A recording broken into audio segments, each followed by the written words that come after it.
Kabla hujateremka, umezungumzia mauaji yaliyotokea Mwanza, lakini kuna mauaji yametokea Mtwara, na kwa taarifa zilizopo ni jeshi lako ndio lililofanya mauaji.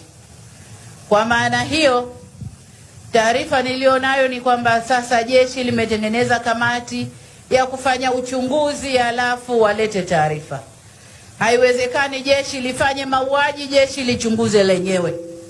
Ndugu zangu wananchi na Watanzania, nimemwelekeza Waziri Mkuu aunde kamati nyingine iende ikafanya uchunguzi wa mauaji yaliyofanywa na jeshi la polisi, alafu watuletee taarifa. Lakini wakati huo huo, Mheshimiwa Waziri, nataka jeshi lako lijitafakari, waone kama kinachotokea ndiyo misingi ya jeshi la polisi au vinginevyo. Kwa hiyo tutasubiri, ndugu wananchi, taarifa ya kamati huru itakayoundwa na Waziri Mkuu ituletee taarifa, tulinganishe na ile ya jeshi la polisi na tuone taarifa mbili zinasemaje, tuchukue hatua mwafaka.